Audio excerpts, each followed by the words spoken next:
Yo, what's up, Time Out Gang? And oh my god, New York Knicks mainnya nggak masuk akal sih guys.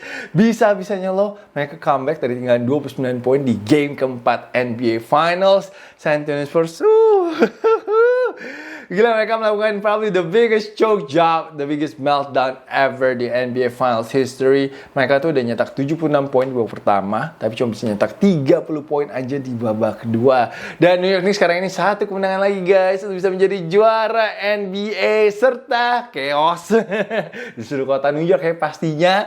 Setelah menang dramatis kemarin dengan skor 107-106, dan gue yakin kalian udah pasti tahu lah ya kenapa mereka menang. Highlightsnya pasti kalian udah lihat 1000 kali di Instagram kalian, tapi probably it was 15 detik terbaik dalam sejarah franchise New York Knicks. Kalian tahu apa yang dilakukan oleh OG Anunoby kemarin ini benar-benar luar biasa banget sih. Pertama, dia ngejar si De'Aaron Fox dari ujung sampai ujung untuk bisa chase down block. Dan setelah itu at the end, obviously Jalen Brunson sempat nembak 3 point di depannya Wemby tapi tidak masuk. Dan ada OG Anunoby yang gue nggak tahu lompatnya dari mana guys. Mungkin lompatnya dari parkirannya MSG, terus tiba-tiba tangannya bisa nge-stretch gitu, masukin tipin guys. Gokil sih. That was probably the greatest putback ever in New York Knicks history untuk bisa complete the greatest comeback ever in NBA Finals history guys. Tapi OG main pas lagi dia tipin itu, gue lihat ya tangan itu kayak stretch gitu tuh, bener vibesnya Michael Jordan Space Jam banget sih. Gue nggak bohong sih. Tapi kemarin itu Madison Square Garden langsung geter guys katanya gedungnya setelah OG berhasil menyelesaikan that insane comeback main ini. Lu bisa lihat lah ya, Timothée Chalamet, lalu Fat Joe, lalu juga si Spike Lee and Taylor Swift, reaksinya sih benar-benar luar biasa banget sih. Tapi Fat Joe sih berjasa banget guys. Fat Joe benar-benar berjasa karena dia ada sekali dia biasa keluarin gerakan-gerakan dia untuk ganggu Wemby free throw. Nggak masuk tuh Wemby. 2 kali free throw crucial. Oh my god. The Alien juga choke kemarin ini man. Gue kaget banget sih. Gue kira Wemby bisa 1 dari 2 lah. Tapi ternyata dia nggak tahan kali ngeliat si Fat Joe joget juga di samping lapangan kemarin ini. Yeah, but again, credit untuk Mike Brown, pelatihnya New York Knicks. Dia waktu itu bisa membuat situasi di mana Wemby itu jaga Jalen Brunson sih menurut gue sih. Dan karena itu, Wemby itu ketarik ke perimeter. Sehingga Wemby itu nggak ada chance untuk bisa mengambil bola rebound. Itu kenapa makanya OG berhasil melakukan offensive rebound ataupun juga tip in at the end. I think that was really smart though from si Mike Brown. And OG obviously kemarin lagi jago-jago banget sih. Dia di series ini jago banget. I think dia salah satu kandidat juga untuk MVP Finals. OG main 33 poin termasuk 7 kali 3 point guys. Gokil sih. Dan langsung dikasih tuh dinobatkan tanggal berapa kemarin? Tanggal 11 Juni kali. Tanggal 11 Juni dinobatkan sebagai hari apresiasi OG Anunoby di New York. Gokil sih. Man, Spurs sebenarnya bisa ada di situasi yang sangat berbeda guys ya. Tapi karena mereka blunder, sebenarnya mereka tuh kalau nggak blunder bisa 3-1 sih, unggul sih. Menurut gue ya kalah 1 poin gitu nyesek banget. Tapi ya sebenarnya mereka bisa kontrol, tapi mereka blunder dan akhirnya karena ketinggalan 1-3. Hanya ada satu tim yang berhasil bisa comeback dari ketinggalan 1-3 di NBA Finals. And obviously you guys know the team. It was the 2016 Cleveland Cavaliers. Bersama LeBron James dan juga Kyrie Irving. Lalu kita akan lihat nih sekarang 10 tahun kemudian, apakah Wemby bisa melakukan hal yang sama yang dilakukan oleh LeBron atau tidak? Karena rekornya untuk tim yang ketinggalan 1-3 di NBA Finals kali ini adalah 1-37. Udah gitu di game kelima nanti di San Antonio Spurs di Frost Bank Center. Sekarang ini informasinya adalah 50% orang New York dan New Jersey guys yang purchase tiket sih. Jadi I think it will be loud for the New York Knicks juga sih nantinya, karena gue yakin banyak banget fans New York yang nggak mau kehilangan momen ini ya untuk bisa melihat timnya ngangkat piala lagi setelah 53 tahun yang lalu. Jujur kemarin gue pas nonton itu gue mikir, aduh ini game-nya nggak seru nih, kayak baru akan blow out nih. Pertama kalinya NBA Finals di tahun ini akan blow out game karena ya sempat beda 29 poin kemarin ini gara-gara si Spurs itu di babak pertama 14 dari 26 3 poinnya. Gue mikir wah ini on fire banget sih, and maybe Mitch Johnson and the Spurs already figured out si New York Knicks mainnya seperti apa Udah gitu lo bisa lihat di babak pertama juga si Mike Brown panik banget gitu. Mainin 12-12 ya cuy. Di 14 menit pertama. Karena dia udah bingung ya kira-kira rotasinya seperti apa atau kombinasi pemain yang ada di 8 seperti apa yang bisa works gitu. Untuk bisa meredam si San Antonio Spurs kemarin ini. Spurs pun juga unggul 81-52. 29 poin itu dia unggul di kuarter ketiga, sisa 9 menit 27 detik. Bohong sih kalau ada dari kalian yang bilang, oh iya, Knicks bisa comeback, Knicks akan menang di game keempat main saat di sisa 9 menit 27 detik itu bohong banget sih, gue yakin sih. Karena ya setelah itu si Spurs bunuh diri sendiri sih dengan cara mereka benar-benar complacent dan juga settling for a lot of 3-point shots. Mungkin mereka udah ngerasa di atas angin kali ya, dan juga mungkin ngerasa mereka had the hot hands in the first half, sampai lupa untuk main Spurs basketball, sampai lupa untuk bisa nyerang juga attacking interior defense New York Knicks gitu. Ada sequence di mana mereka tuh sempat satu stretch itu mereka 6 kali 3-point shots. Mereka took 6 straight 3-point shots dan semuanya miss. Dari itu menurut gue ya momen yang bikin gue bingung aja gitu, kenapa maksain banget sih buat 3 point gitu loh. Kenapa nggak mau cari cara lain untuk nge-point gitu. Karena di babak kedua akhirnya Spurs cuma 3 dari 17 3 pointnya. Ya gue juga bingung sama Mitch Johnson ya, ataupun sama mungkin boleh dibilang kayak pemain-pemain yang senior ya, kayak boleh bilang De'Aaron Fox, Devin Vassell, kenapa nggak ngingetin gitu teman-temannya untuk attack gitu loh. Udah gitu di babak kedua juga si Spurs itu 10 turnovers guys. Belum lagi ya kalian udah tahu tadi kenapa kan Spurs kalah kan gara-gara ya si De'Aaron Fox juga kemarin ini brain fart banget at the end. Udah susah-susah si Devin Vassell sama Wemby untuk ngeblock ataupun juga untuk stop si Jalen Brunson. Harusnya De'Aaron Fox tahan aja sih bolanya sih, nggak perlu untuk ngebut ajak si OG Anunoby adu lari, adu sprint terakhir sih menurut gue sih. Karena kalau dia tahan aja bolanya udah pasti di foul sama Knicks dan juga dapat 2 free throw gitu. Itu kan mendingan banget ya menurut gue ya. Ya akhirnya dia nyoba untuk outrun si OG Anunoby, and OG ya boleh bilang emang kena tangannya Fox juga sedikit sih pas lagi ngeblok, tapi wasit nggak mau di-start the game, and akhirnya bolanya kena blok, chase down block gitu loh. Ya setelah itu juga menurut gue yang terakhir itu kalau emang dia mau outrun si OG jangan di layup gitu loh, bolanya di dunk gitu loh. Kalau di dunk tuh kayaknya lebih mantep gitu loh kalau di dunk. Kayaknya udah pasti masuk gitu loh kalau di dunk, tapi sayang banget sama si Fox di layup. Dan gitu terakhir kalau gue lihat juga sebenarnya Fox itu bisa box out si OG sih biar nggak tip in gitu, tapi ya Foxnya meleng. Akhirnya OG bisa dapetin itulah tip-innya.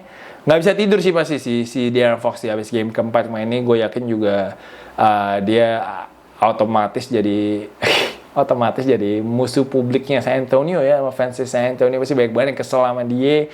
Apalagi ntar kalau kalah series ini, wah makin kacau itu pas itu. Karena kan ya dia pemainnya mungkin boleh bilang paling berpengalaman, udah berumur lah boleh bilang di antara pemainnya si seperti masih 20 tahunan gitu loh. Jadi banyak expect kalau si De'Aaron Fox ini bisa jadi leadernya untuk Spurs, tapi sayangnya tidak. Just dumb plays after dumb plays. Dan ini sebenarnya udah pernah di-mention ya sama Mike Brown ya tahun 2024 lalu waktu dia main di Kings lawan Detroit Pistons. Jadi Mike Brown itu di press conference sempat kayak called out si De'Aaron Fox for a stupid play, tapi besoknya dipecat si Mike Brown sama Kings. Tapi sekarang ini Mike Brown benar-benar membuktikan kata-katanya sih kalau ya si De'Aaron Fox suka making stupid plays aja at the end. Tapi ya gue gak nyangka juga si Spurs bisa sehancur ini sih. Apalagi kan kita tahu di game kedua mereka udah blunder, gue kira belajar dari pengalamannya mereka gitu. Ternyata enggak guys, mereka masih sama aja sih, masih ya making stupid plays menurut gue sih. Karena gue nggak mau ya excuse kayak oh yeah they're still young, inexperienced, is their youth. Bullshit. They were up 29 points for God's sakes bro. For God's sakes, they were up by 29 points. Harusnya mereka bisa kontrol game-nya lah dan nggak kalah sih kemarin ini. Dan kalau berkaca dengan apa yang terjadi di game keempat kemarin ini, I think Knicks udah layak banget sih untuk menjadi juara menurut gue ya sekarang ini. Dan mereka akan punya 3 kali kesempatan untuk bisa menutup series ini dan juga memenangkan title pertamanya mereka sejak berapa ya? 1973 berarti ya? 1973. Dan kemarin juga satu kuncinya di kuarter keempat adalah Gue gak tahu gimana caranya tapi Mike Brown bisa mikirin untuk mainin Jose Alvarado dan juga Jalen Brunson bersamaan. And actually it works wonders untuk Knicks karena di 10 menit kali ya mungkin ya, atau berapa menit itu, ini kan pertama kali Jalen Brunson sama Alvarado main bareng ya di postseason. Itu mereka pas ada di 8 bareng plus 21 guys. Itu yang benar-benar juga sparks the comeback untuk si Knicks karena di sisa 9 menitan sih. Gue ingat 9 menitan kuarter 4 mereka masih up by 20 tuh si Spurs. And Jalen Brunson juga one win away menurut gue untuk bisa menjadi the greatest Knick ever. Dia main lagi-lagi with a big performance, 36 poin, 5 rebound, 7 assist dan 3 steals. And I think that was his best game in this series sih menurut gue sih. Dan gue sekarang punya banyak pertanyaan sekali tentang Mitch Johnson ya. Kita tahu dia blunder nggak ambil timeout di game kedua. Terus kemarin di game 1 dia nggak mainin si Dylan Harper. Kita inget di mana dia milih De'Aaron Fox. Dia bilang nggak akan terjadi lagi. Tapi kemarin Dylan Harper, man, he was cooking, man. He was playing really well dengan 21 poin. 8 dari 12 nembaknya. Dia sempat ngepoint juga di awal-awal quarter keempat. Terus tiba-tiba didudukin sama si Mitch Johnson. Duduk for like 1 to 2 minutes maybe or 3 minutes. Tapi pas dia masuk lagi udah kayak mengganggu ritmenya dia banget sih.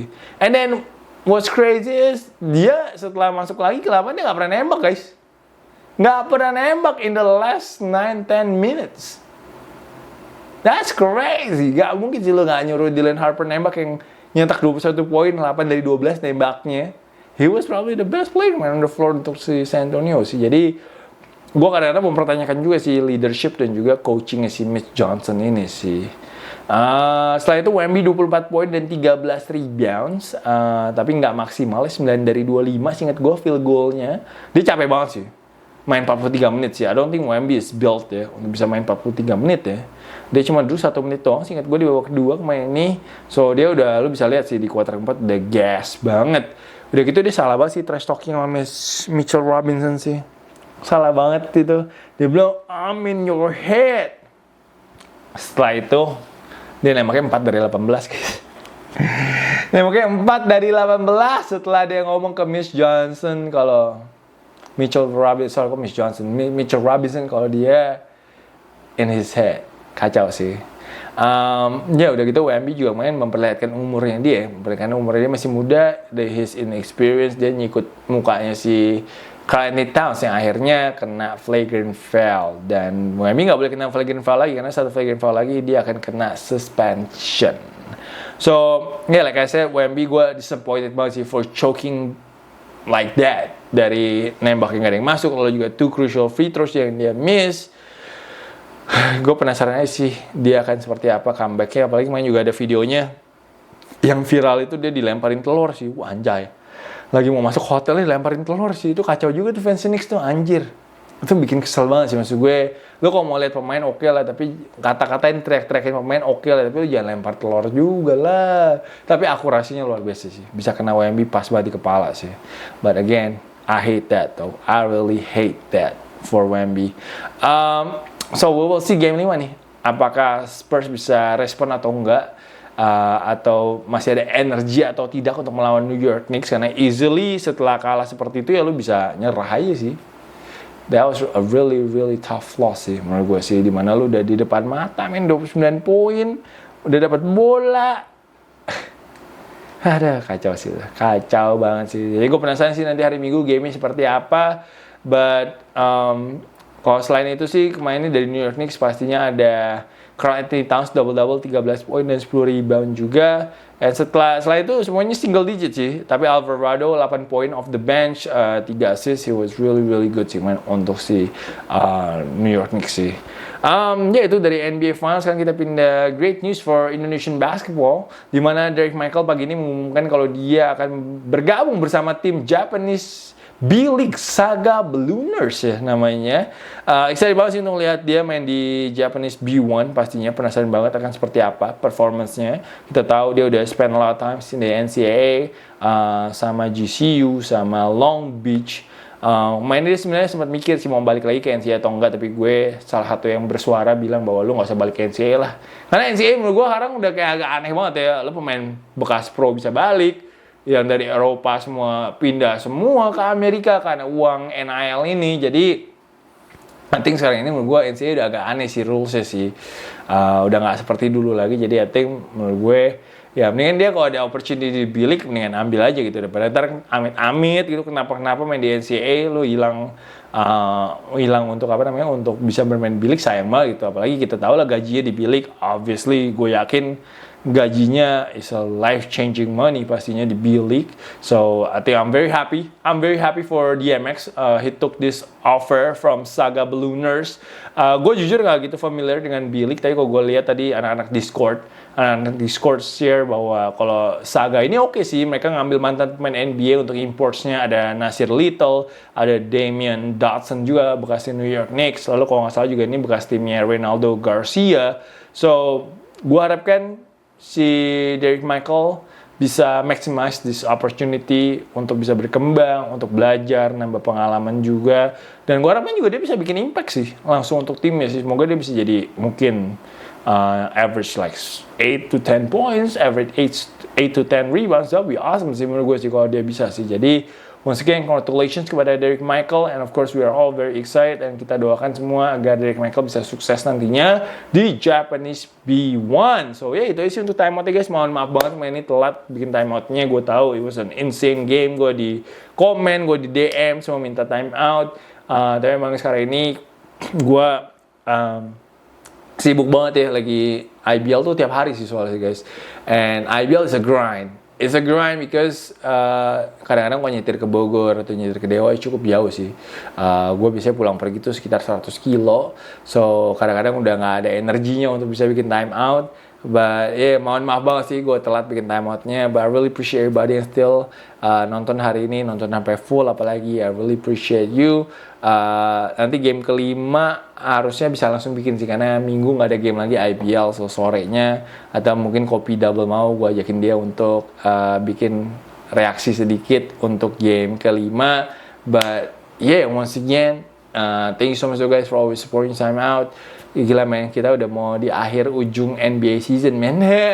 Kita libur bikin time out dulu ntar sebentar sampai ada berita menarik. Mungkin kok Giannis sudah pindah tim. Katanya Giannis mungkin aja ke Miami Heat. Gosipnya sekarang ini.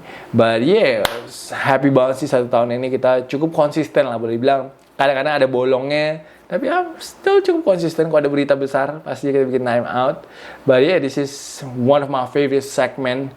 Actually probably my favorite segment in the on the channel, so pastinya kita akan coba untuk bisa keep it up untuk bikin time out selalu sih. So once again, thank you so much guys for watching. Really appreciate everybody.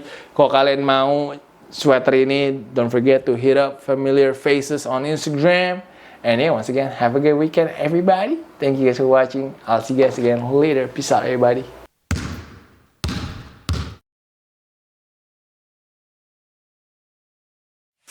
Please join my channel guys.